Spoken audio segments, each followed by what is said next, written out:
Communication, marketing, recrutement. Vos besoins ont des solutions vidéo avec Décideur TV, le studio.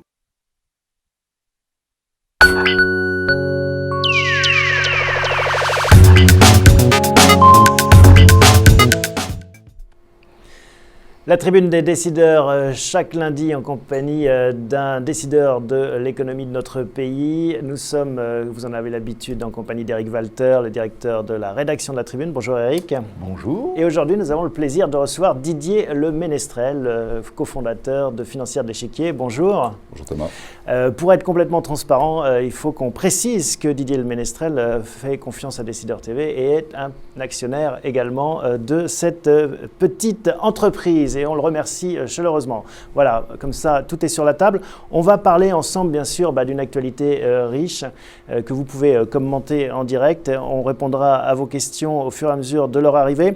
Mais on va commencer par ce qui s'impose dans l'actualité économique et financière, la réélection dans un fauteuil d'Angela Merkel, même si elle rate de peu la majorité absolue. Quelles conséquences et quelles leçons vous en tirez ? Personnellement, une leçon un petit peu délicate pour nos amis au pouvoir en France, puisque c'est M. Schröder, socialiste, qui a fait le lit du succès de Mme Merkel 8 ans plus tard, en prenant des bonnes décisions pour réformer l'État-providence en Allemagne.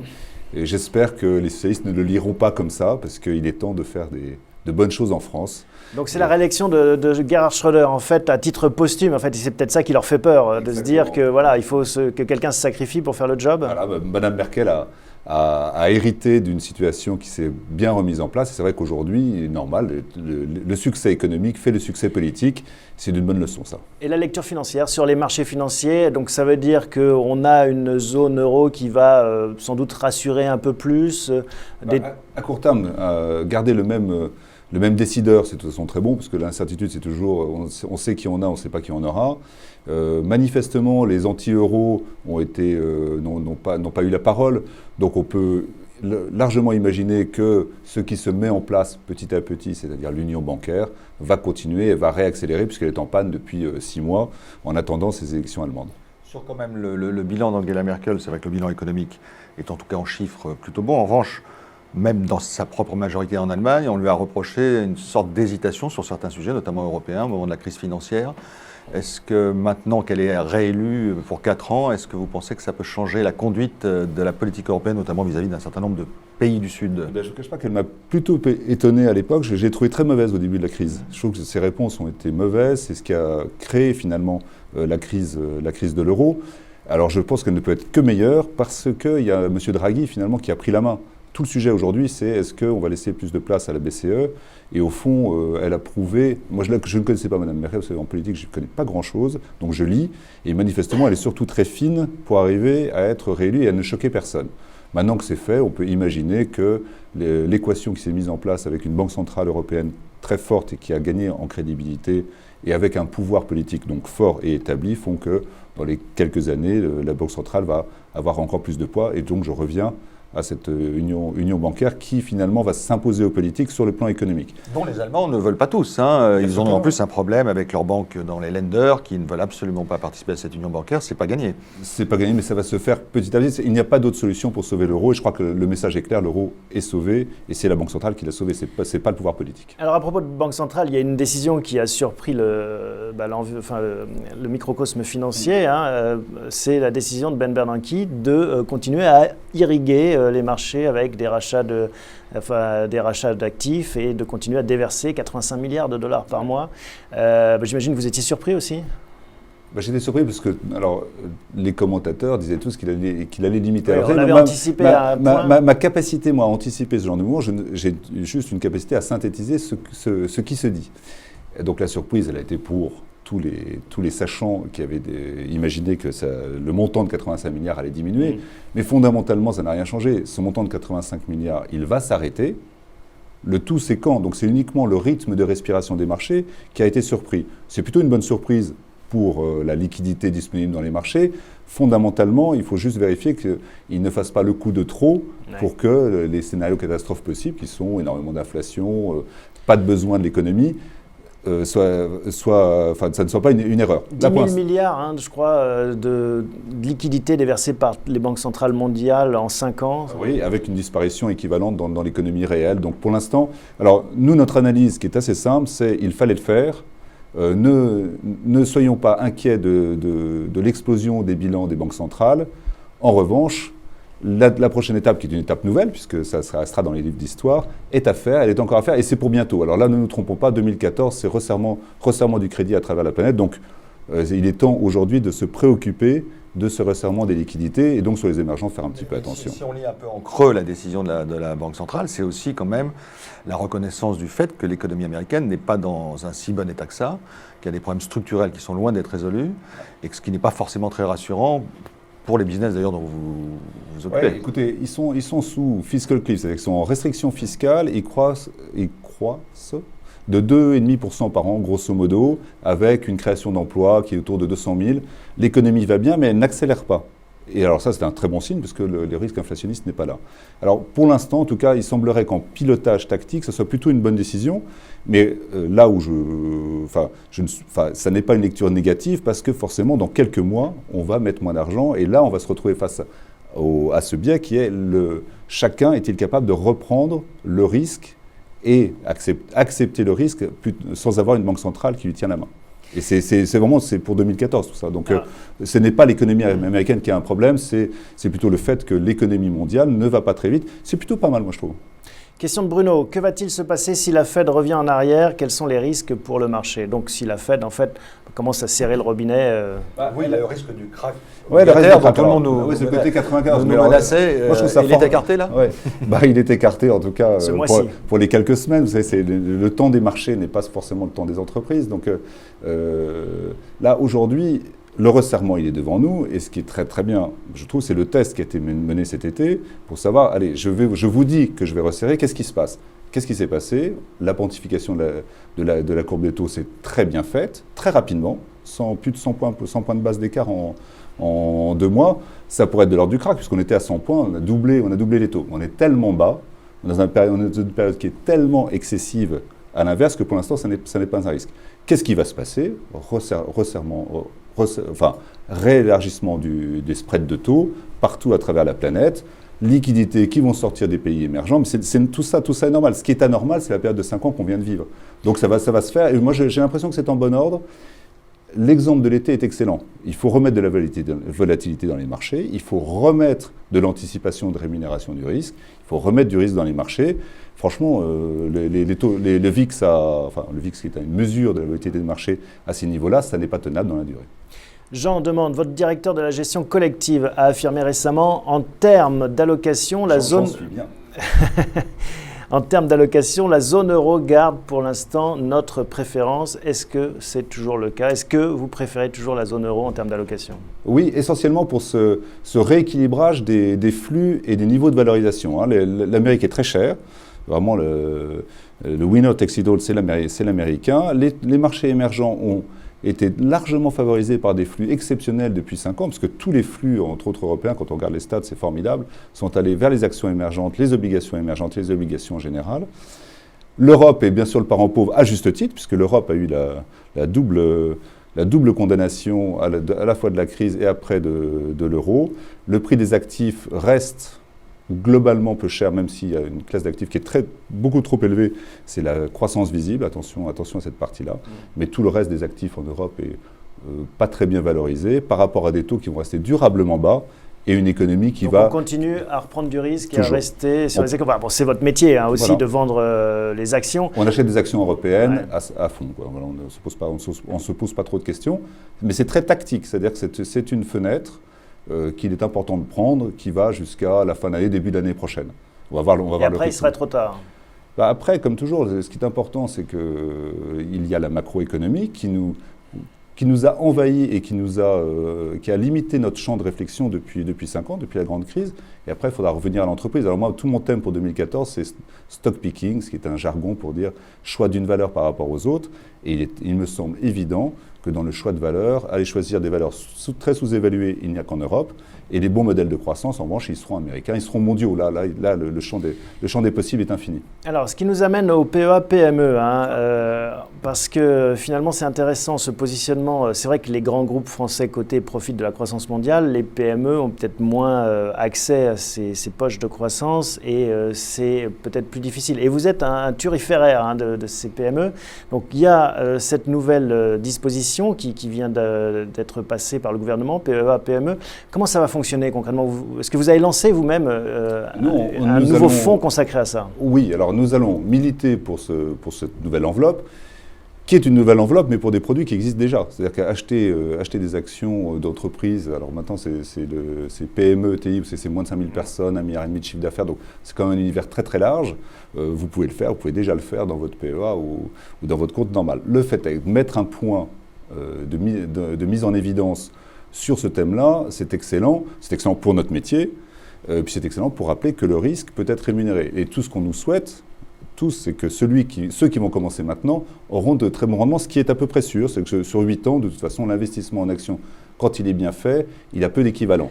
Il y a juste cette période récente qui a été difficile et où tout le monde l'a oublié. Mais c'est toujours dans les périodes de crise qu'on prend des décisions qui font le bonheur futur de ceux qui ont pris le bon pas. Mais alors qu'on comprenne bien, parce que le PEA existait déjà pour les actions cotées, il y a le PEA-PME en effet, des actions cotées, et puis il y a l'idée qu'on va peut-être financer au travers de ce système des actions non cotées, des sociétés non cotées. Les actions non cotées font déjà partie de la possibilité du PEA, mais c'est plus une remise en évidence pour des entreprises qui ont beaucoup milité pour que le crédit leur soit ouvert. Les banques l'ont un peu fermé, c'est vrai.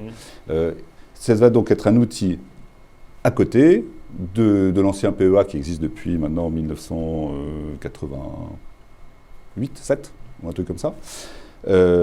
Et donc cette enveloppe de 75 000 € pourra non seulement être en actions, alors actions cotées, moins de 5 000 personnes, 1,5 milliard de chiffre d'affaires, non cotées, et puis vous pourrez aussi avoir accès aux obligations. Alors ça c'est la nouveauté, c'est que les obligations sont elles aussi en cours de désintermédiation bancaire. Et vous savez que Euronext ou Internext essayent de faire des efforts pour qu'il y ait des obligations cotées. Et à travers des outils de fonds, vous pourrez avoir accès à des obligations convertibles, des obligations, ce qui permettra de mettre peut-être moins de volatilité et puis donc d'avoir une régularité de la performance, sûrement peut-être plus supportable dans l'état actuel des choses. Vous allez voir que tout ça va évoluer avec les grandes et bonnes performances. Est-ce que ce dispositif pourrait être générateur d'une transformation des PME par rapport à leurs problèmes de fonds propres, qui sont quand même encore assez, je dirais, conservatrices sur les nouveaux modes de financement? Est-ce que ça peut jouer d'une façon ou d'une autre? Non, alors, enfin, pas de façon... Je me fais un peu l'avocat d'un diable qu'on te connaît tous. Mais vous le savez bien, tout ça, il y a toujours un aspect cosmétique. On parle de quelques milliards d'euros de financement.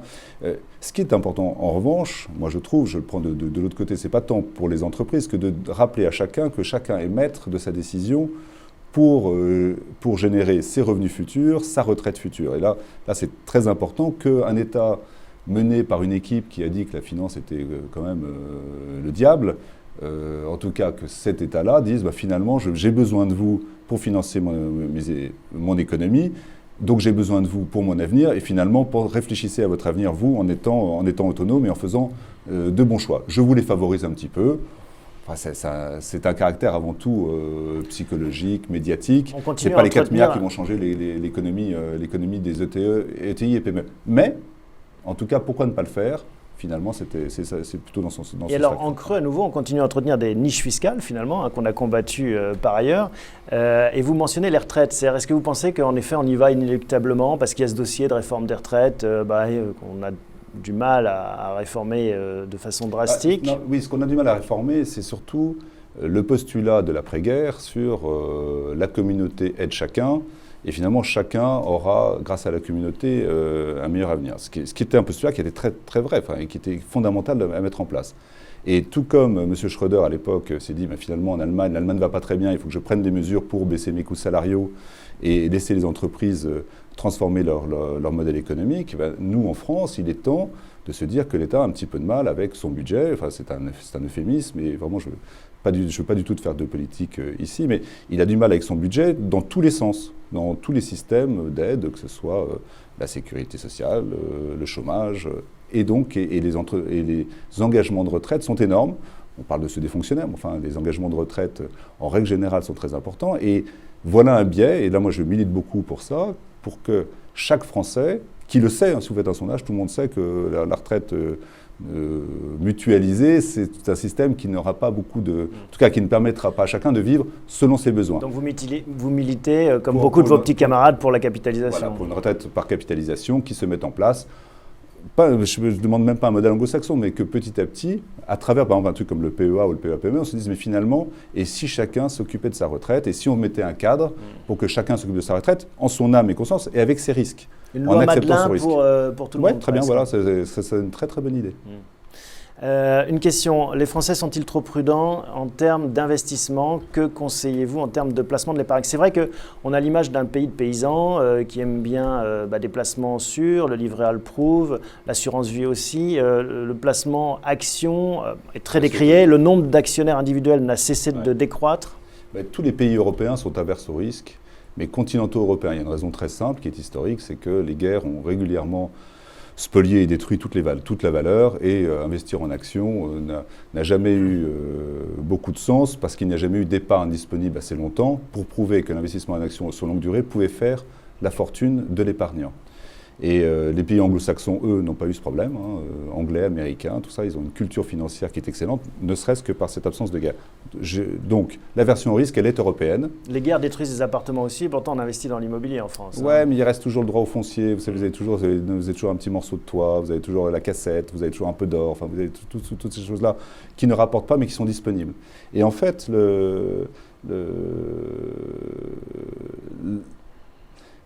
la crise récente qui n'a pas permis de prouver que systématiquement sur 5 ans, 10 ans, les actions étaient surperformantes, nous le prouvons parce que nos produits sont au plus haut historique et la dernière crise était il y a 5 ans, mais les indices n'ont pas prouvé qu'il était particulièrement pertinent de confier ses capitaux aux actions, fait que cette prudence qui, depuis 10 ans, peut dire « bah oui, vous savez, moi j'ai mieux fait d'être en monétaire », fait qu'on n'a pas des actionnaires. Mais le système de balancier existe. Moi, j'ai commencé au début des années 80 et c'était une période épouvantable pour la bourse de 66 à 78. Il n'y avait plus d'actionnaires, puis ça c'est revenu. Les performances réattireront les actionnaires, mais on a besoin de temps. Mais sûr quand même, vous évoquez la guerre, mais il y a eu aussi quand même quelques événements au cours des 30 dernières années, la crise de 87, l'autre crise, etc., qui ont aussi donné quand même quelques mauvaises expériences à certains avec les actions. Donc c'est difficile de convaincre. C'est pour ça d'ailleurs qu'en France, il y a une grande tradition sur les OPCVM qui sont d'une certaine façon protectrices. Et juste un mot sur l'assurance vie, le fait de recibler, d'imposer pour une partie des placements d'assurance vie de cibler sur des financements, par exemple des PME, c'est une façon aussi de réorienter l'épargne. Il y a pas, la question n'est pas uniquement celui de l'actionnariat individuel des Français. Oui, parler de l'assurance vie, c'est mettre dans les mains de quelques-uns l'orientation de l'épargne des Français. Et alors moi, je suis très très libéral. Ouais. Je pense que l'histoire de l'épargne de chaque Français, c'est l'histoire de chaque Français.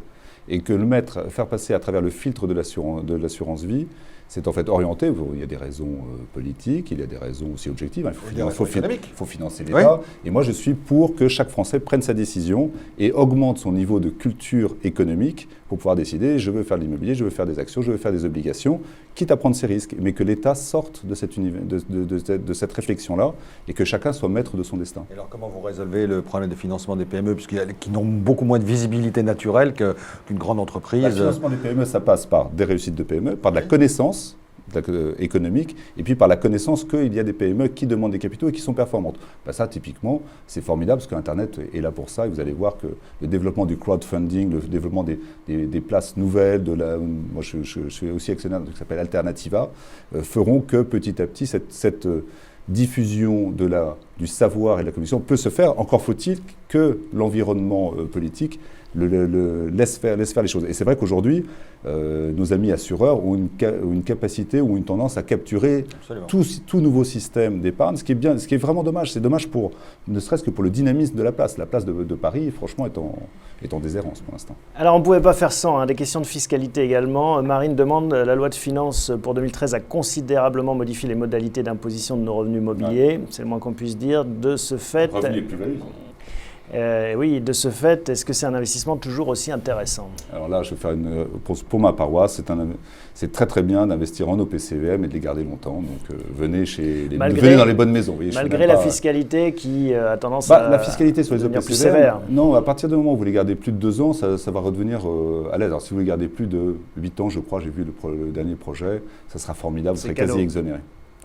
Bon, donc vous avez entendu, Marine. Mais en revanche, pour le dynamisme de la place, c'est clair que c'est une aberration. Considérer que les revenus du capital deviennent comme des revenus du travail, c'est de toute façon une aberration, mais là on est dans la politique et c'est plus difficile. Vous avez déjà, notez-vous, des arbitrages nouveaux en fonction de cette... Non, nous pas du tout, parce que notre typologie de clientèle nous fait confiance et nous sommes fondamentalement à 95% investis en OPCVM. Donc nous, il n'y a absolument aucun sujet, nous n'avons pas du tout de spéculation, de transmission d'ordre, nous ne sommes pas avec le temps des investisseurs qui sont dans le temps court. Mais moi, j'ai du respect pour les investisseurs qui sont dans le temps court, parce qu'il faut, pour qu'un marché soit dynamique, qu'il y ait des investisseurs en temps court comme des investisseurs en temps long. Et là, c'est une aberration politique de vouloir punir ceux qui sont dans le temps court. Jean-Marc demande, alors une question peut-être plus de néophyte, quel conseil donneriez-vous à un particulier qui souhaite se mettre à boursicoter ?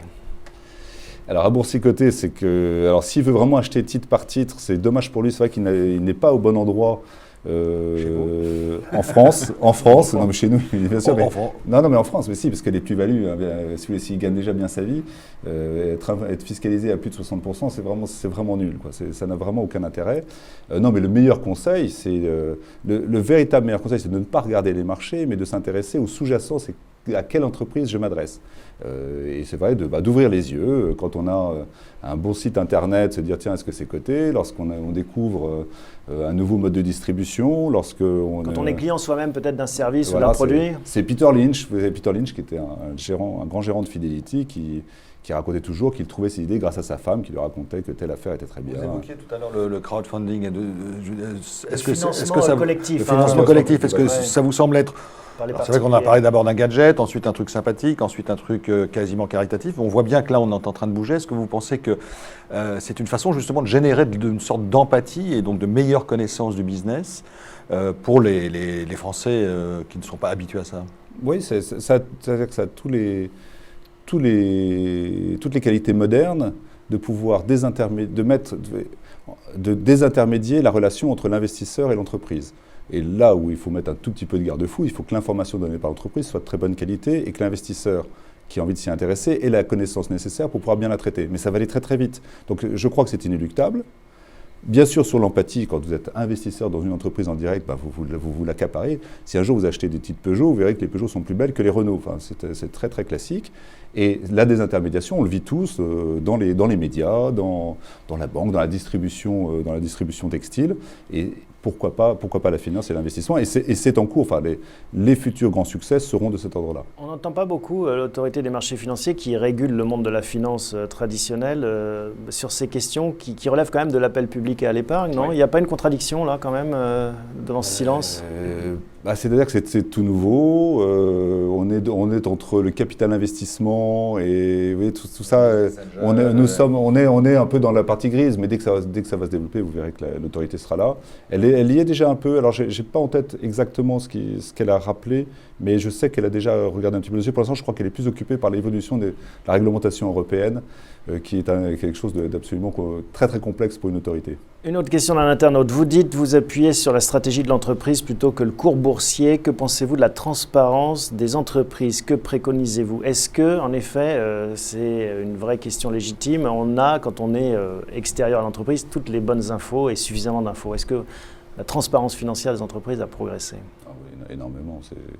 Dans les années 80, pour avoir l'information, il fallait aller au greffe du tribunal de commerce et encore, c'était pas forcément disponible, ou aller aux assemblées générales une fois par an. Maintenant, l'information, elle est partout, les chiffres sont normés, la réglementation, l'évolution comptable ont fait que vous avez des normes mondiales. Donc, grosso modo, ce qu'il manque, c'est un peu de bon sens pour ne pas faire n'importe quoi. Et le truc à ne surtout ne pas faire, c'est acheter ce qui a toujours monté et vendre ce qui a toujours baissé. Enfin, vous voyez, faut toujours réfléchir, mettre un petit peu de bon sens et se mettre en perspective. Et vous continuez à rencontrer des chefs d'entreprise à titre personnel, ça continue à être un sport que vous pratiquez? C'est mon sport préféré, c'est-à-dire j'en rencontre moins parce que je m'occupe beaucoup de mon entreprise, Financière de l'Échiquier, je vais la citer, parce que j'ai très envie de la faire grandir. C'est combien d'encours maintenant, Financière de l'Échiquier? 7 milliards d'encours, on est une petite centaine, on a des stratégies. C'est une des grosses maisons indépendantes de la place parisienne. C'est gentil de me faire préciser que nous sommes là.